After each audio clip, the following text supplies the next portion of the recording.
Bonjour à tous, bienvenue dans ce nouvel épisode, pas des revues du monde, puisque je teste en ce moment un nouveau format qui va être plutôt un format de débunkage. J'ai pas encore trouvé de nom d'ailleurs pour ce format, mais l'idée c'est qu'on va débunker des choses, toutes catégories confondues. Ça peut aussi bien être des films comme on va faire aujourd'hui, que des séries, que des choses, des éléments un petit peu plus pop culture ou alors carrément des théories complotistes. Et aujourd'hui, j'ai le plaisir de recevoir une invitée merveilleuse. Je suis trop contente de l'avoir sur la chaîne. Donc c'est Clotilde de la chaîne YouTube Passé Sauvage. Salut à tous. Est-ce que tu peux te présenter un petit peu? Carrément. Donc moi j'ai la chaîne Passé Sauvage qui est une chaîne qui vulgarise l'archéologie, l'anthropologie, les sciences humaines et sociales. C'est pas mal là hein. Et donc, si j'ai invité Clotilde aujourd'hui, c'est parce que nous allons faire quelque chose d'un petit peu spécial, à savoir, Clotilde a cette particularité d'être archéologue de formation, mais de n'avoir jamais vu... de n'avoir jamais vu les Indiana Jones. Non, j'en ai vu. Ok. J'ai vu le 1. Ok. Et j'ai vu le 4, ce qui est quand même une grosse prouesse. Ok. Parce que le 4...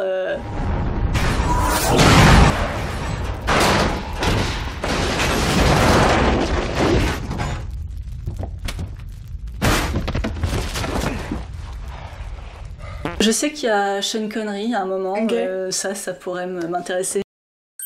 Alors pourquoi le 2? Parce que je voulais qu'on regarde un épisode d'Indiana Jones que tu n'as jamais vu. Donc là, l'objectif de cet épisode, de cette émission, c'est que on va regarder Indiana Jones et on va débunker, entre guillemets, l'archéologie de Indiana Jones.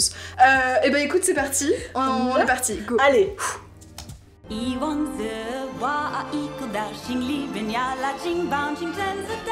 Ah oui, c'est avec sa femme. Sa femme à qui? Bah la blonde, c'est la femme de Spielberg après. Ah, je savais pas. Bah, okay. Il la rencontre sur ce film. D'accord. Naochi, je vous suggère de me donner ce que vous me devez, ou nous allons nous fâcher. Le diamant, là, je le veux comme convenu. Oh, là. À vos amours et à votre santé. Indiana Jones, à la base, c'est quand même censé être un prof d'archéologie, on est d'accord? Un prof de fac. Moi, je trouve ça très surprenant que dans tous les films, il soit présenté justement comme le mec qui va récupérer, enfin qui va clairement fouiller des oui, trucs illégalement. Enfin, c'est un espion en fait. Ton avis d'archéologue sur la question, est-ce que Indiana Jones, c'est un archéologue au sens propre du terme? Bah... Pas du tout. Enfin, non mais vraiment... bah, non. Non mais vraiment pas du tout. Mais en même temps, c'est de la fiction. Ouais. Et ça prouve au contraire que l'archéologie, c'est vraiment pas vendeur. Et on le sait. Parce que sinon, on aurait plein de sous pour faire des fouilles, ce serait super chouette. C'est pas étonnant que les Américains aient cette vision-là de l'archéologie, parce qu'ils n'ont pas de Moyen-Âge, ces gens-là. Ils ont un passé qui est très très court par rapport à l'Europe, par exemple. Et donc ça joue énormément sur les symboles et les représentations. Moi, je trouve que c'est vraiment le James Bond, quoi. C'est pas du tout un chercheur. Oui, parce qu'un archéologue, c'est un chercheur. C'est quelqu'un qui est à la fac, qui est à la bibliothèque ou sur le terrain, habillé en treillis. Remettez-moi Nurachi. Le voici. C'est ça, Nurachi? Eh ben, il est pas très grand. À l'intérieur se trouvent les cendres de Nurachi. Ok, c'est plutôt malin parce que Nuraci, du coup, c'est réellement un empereur qui a vraiment existé. C'était le premier empereur de la dynastie Qing. Et ça fait sens qu'il soit à la recherche de ces urnes, en particulier, en tout cas de ces cendres, et que ce soit très important. Parce que d'un point de vue symbolique, la dynastie Qing, c'était la dernière dynastie impériale de Chine.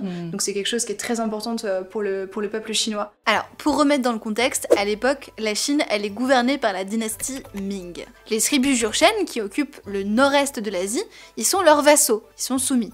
Après la mort de son père en 1582, Nuraci décide d'unifier toutes les tribus Jurchen. Et ça va lui prendre un sacré paquet d'années parce que toutes les tribus, elles sont gouvernées indépendamment. Il comprend très vite qu'il va falloir changer les choses s'il veut s'attaquer à l'empire chinois. Et pour ça, il va progressivement transformer des tribus indépendantes, donc qui se foutent sur la tronche, en une bureaucratie militaire très efficace. C'est seulement en 1616 qu'il dévoile ses véritables ambitions et qu'il se déclare lui-même Khan, c'est-à-dire celui qui commande, et il rejette officiellement le statut de sujet de l'Empire chinois.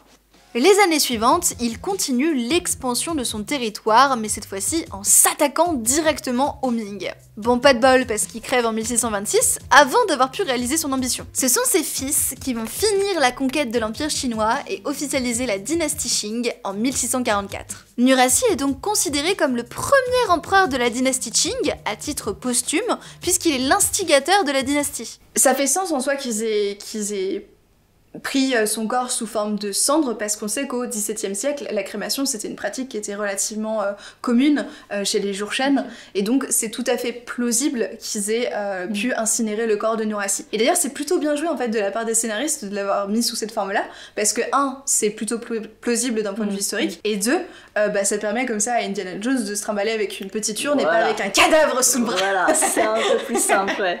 Mais est-ce que Indy, il aurait pu mettre la main sur l'urne de Nurhaci? Est-ce que c'est crédible? En fait, George Lucas et Steven Spielberg, ils ont probablement entendu parler d'un fait divers qui a fait beaucoup de bruit en 1928, le pillage des tombes de la dynastie Qing. Après l'abdication du dernier empereur Qing en 1912, la République de Chine est instaurée, mais c'est très rapidement le sbeul avec des seigneurs de guerre partout dans le pays qui se disputent l'autorité. C'est dans ce contexte qu'a lieu le pillage des tombes de la dynastie Qing. En 1928, un des seigneurs de guerre lance une grande opération de pillage du mausolée oriental. Les soldats devenus pilleurs, ils s'en donnent à cœur joie. Ils n'hésitent pas à bousculer les cadavres des empereurs et de leurs familles, pas cool, pour récupérer les objets situés autour des corps. Ils auraient été jusqu'à déshabiller le cadavre de l'impératrice Cixi pour voler sa robe, ses sous-vêtements et ses chaussures. Pas cool. Donc Indy qui retrouve les restes de l'empereur fondateur de la dynastie Qing dans les années 30, c'est pas du tout une mauvaise idée en soi. Sauf qu'a priori, le mausolée Fuling dans lequel se trouve Nurhaci, lui, il a pas été pillé, puisqu'il se trouve pas dans la même ville. J'ose espérer que vous ne trouvez pas cela inconvenant, Excellence. Nos amis anglais se font... Ça fait cheap quand même les décors. Ouais, ça fait super cheap. Ça fait carton-pâte un peu. Ouais. Le capitaine m'éclairait sur quelques points de l'histoire encore mal connue du palais, sur l'importance de son rôle dans la grande mutinerie. Les Anglais, me semble-t-il, ne veulent pas oublier la grande mutinerie de 1857. C'est trop drôle qu'il parle de la mutinerie de 1857 parce que c'est une révolte qui a réellement existé. Mais les Indiens, ils l'appellent plutôt la première guerre d'indépendance ou la révolte des Cipayes. Depuis le XVIIe siècle, la Compagnie britannique des Indes orientales a le monopole sur le territoire indien. Sa devise, diviser pour mieux régner. Alternant entre corruption et violence, la compagnie monte les monarques locaux les uns contre les autres et choisit d'aider ceux qui lui sont le plus utiles. Du coup, début 19e siècle, elle a eu le temps de bien s'implanter partout en Inde et a progressivement grignoté tout le pouvoir possible. Les cadres de la compagnie se sont considérablement enrichis, mais sur le dos des populations locales, qui elles sont de plus en plus pauvres. Des famines frappent le pays à répétition, mais dépourvu de gouvernement propre, l'Inde ne peut défendre ses intérêts. Les conditions des Indiens se dégradent d'année en année, sans parler de celles des soldats indiens engagés dans l'armée de la compagnie, les Cipayes. Et l'élément déclencheur de la révolte, ce sont de simples munitions. D'après le règlement britannique, les soldats devaient déchirer les cartouches en papier avec les dents pour mettre de la poudre dans le canon avant d'y mettre la balle. Mais problème, les cartouches des nouveaux fusils sont lubrifiées avec de la graisse animale. Or, les Cipayes étaient majoritairement musulmans ou hindous, et ne pouvaient donc pas consommer de porc ou de bœuf. Et ça, c'est la goutte d'eau qui fait déborder le Gange. En 1857, 85 Cipayes refusent d'utiliser les cartouches et sont condamnés à 10 ans de travaux forcés. Le lendemain, la révolte gagne le régiment qui se mutine, et la rébellion commence. Les rebelles conquièrent Delhi rapidement, mais la révolte ne va pas être uniforme dans tout le pays à cause du manque d'unification de celui-ci. Et dans les régions où les rebelles sont actifs, de nombreux Anglais sans défense sont massacrés avec leurs familles, femmes et enfants compris. En Angleterre, la presse dépeint les Indiens comme des monstres sanguinaires et le peuple anglais demande des représailles équivalentes. La reconquête des territoires perdus par les Britanniques ne s'embarrasse donc pas de sentiments. Les insurgés sont torturés avant d'être mis à mort, et viols et massacres de civils innocents sont commis au nom de la vengeance. Des villages entiers sont rasés sur la simple suspicion d'une connivence avec les rebelles, et Delhi est rapidement reprise. Pour éviter le retour d'une pareille insurrection, le pouvoir de la compagnie est transféré à la couronne britannique en 1858. c'est le début du Raj britannique, un nouveau régime colonial. Dans Indiana Jones, Pankot est un état princier dirigé par le Raja Zalim Singh, et le capitaine Blumbert en est le président britannique. Et en fait, l'indépendance indienne, ça va se faire par la perte de compagnies commerciales. C'est vraiment une relation, justement, du coup c'est marrant parce que... Enfin c'est marrant.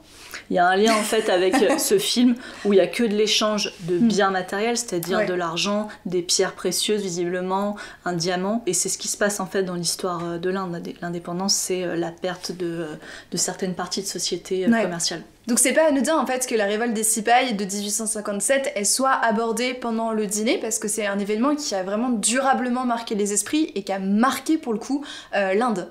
Sa grandeur et suprême Altesse, gardienne et protectrice de nos traditions, le Maharaja de Pankot, Zalim Singh. Ah, c'est un enfant! Ah, c'est un enfant! J'ai entendu parler des horreurs de la secte des Thugs. Je croyais qu'il ne s'agissait que d'histoires destinées à effrayer les enfants. Plus tard, j'ai appris que les Thugs avaient vraiment existé et qu'ils avaient commis des crimes innommables. J'ai honte de ce qui est arrivé ici. Et je peux vous assurer que jamais cela ne se reproduira tant que je régnerai. Je trouve ça très pertinent en fait que Zalim Singh, donc qu'on voit à l'écran, ils prétendent avoir soutenu l'Empire britannique. Parce qu'effectivement, la plupart des Rajas du Rajasthan, donc qui est la région supposée où se passe Pankot, donc qui est la région fictive dans le film, eh ben ils ont en effet pas pris part à la révolte et ils ont soutenu les Britanniques. Donc ça fait plutôt sens en fait.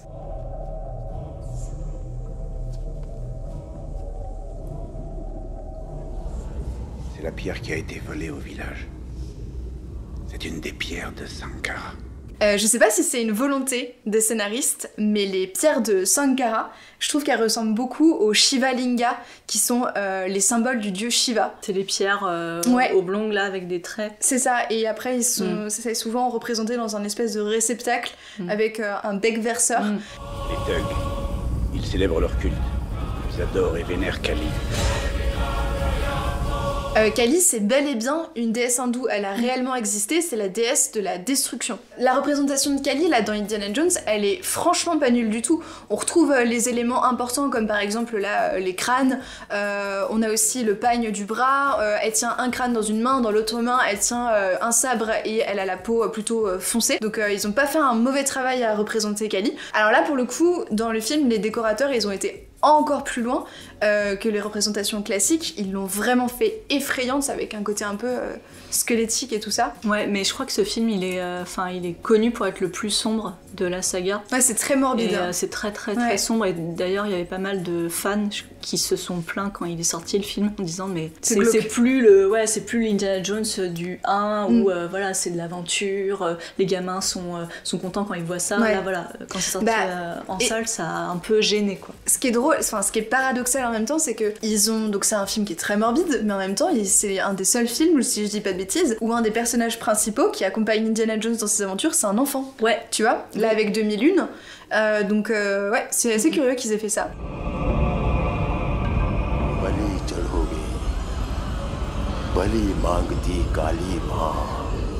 Oh le grand méchant.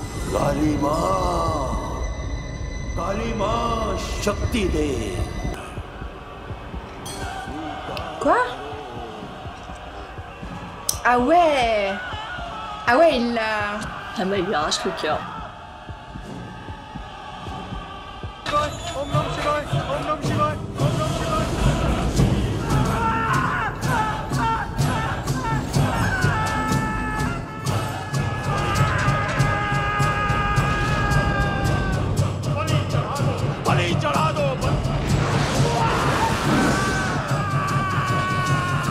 En fait, cette séquence-là qu'on voit avec le sacrifice humain où on arrache un cœur, c'est pas du tout indien. Enfin, on voit pas ça en Inde. C'est vraiment...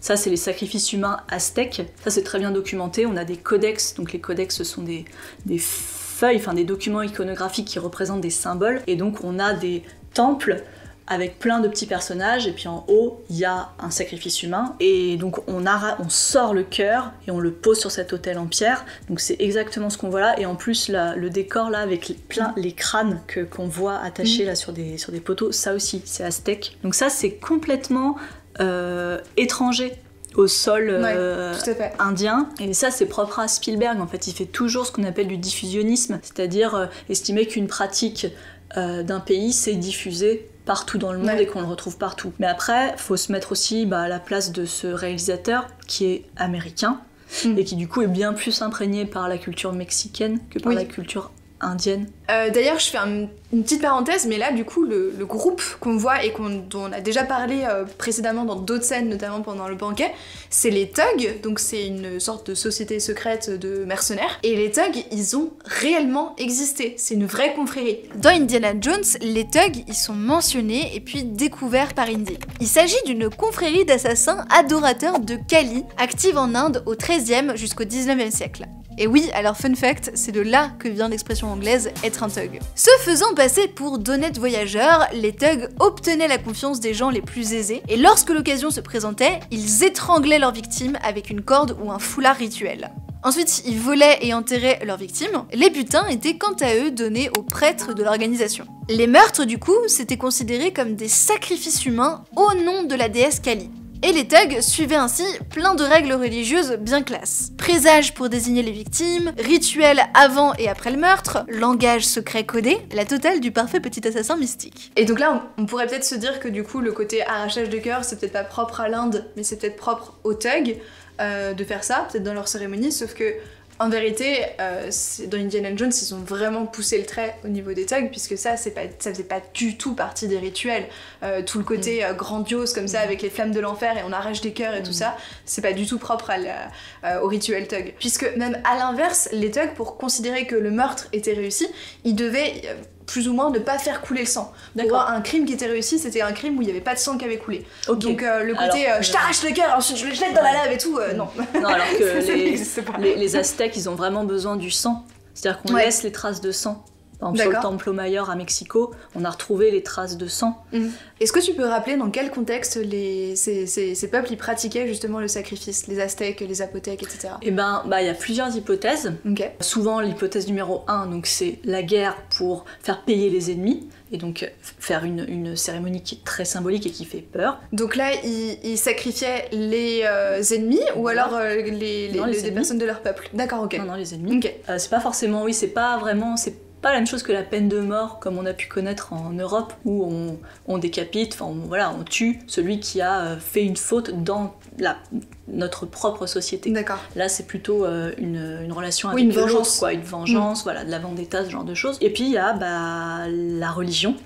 On sacrifie pour faire plaisir aux dieux, et c'est ce qu'on voit dans Indiana Jones. Officiellement, quand Indy arrive en Inde en 1935, les thugs, ils n'existent plus depuis un siècle. Et d'ailleurs, il le mentionne dans le film. Il y a vraiment beaucoup de choses à dire sur le sujet, donc je vous propose pas de le faire comme ça maintenant à l'arrache. Je vais en faire un épisode spécial et ça arrivera bientôt. Par exemple, on sait toujours pas si la confrérie a bel et bien existé ou non. Mais cette confrérie d'assassins reste très importante dans l'imaginaire collectif.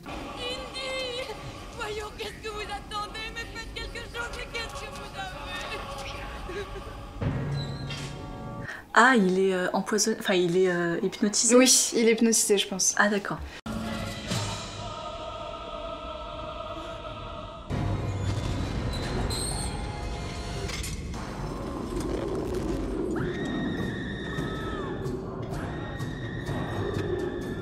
Le sacrifice par le feu, c'est une pratique qu'on retrouve dans la religion hindouiste. Et ce sont notamment des femmes qu'on appelle des satis. Et les satis, donc, ce sont des mortes d'accompagnement. Alors, c'est un peu compliqué à expliquer, c'est-à-dire que leur mari est condamné au bûcher et elles se jettent dans les flammes pour les accompagner.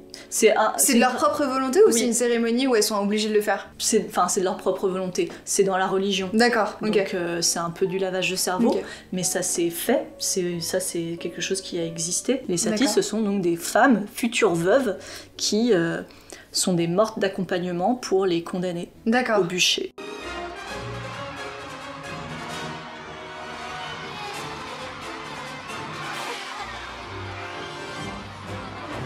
En fait, Indiana Jones, faut vraiment voir ça comme une saga, c'est-à-dire que les films ont un rapport les uns avec les autres. Spielberg, c'est un cinéaste qui met de lui dans les films. Il y a vraiment sa personnalité, son expérience, sa vie perso qui est dans les films, et notamment sa religion. Il est croyant, chrétien, pratiquant, et il y a vraiment une dimension, ce qu'on appelle messianique, c'est-à-dire les religions comme la religion chrétienne, c'est une religion messianique, c'est-à-dire qu'ils attendent le Messie, ils attendent la fin des temps, l'apocalypse. Pour eux, c'est quelque chose qui est enviable, ils veulent la fin des temps. Nous, quand on est athée, on veut pas du tout la fin des temps, on veut pas du tout finir en enfer. Bien sûr, bien sûr. On veut pas du tout cramer. Et ça, souvent, on oublie. Mais les religions du texte, en tout cas, c'est des religions qui veulent que ce soit l'apocalypse, la fin des temps, que tout le monde crève pour qu'il y ait la répartition entre les bons et les méchants. Toutes les séquences, les décors, sacrifices humains, c'est une métaphore de l'enfer, avec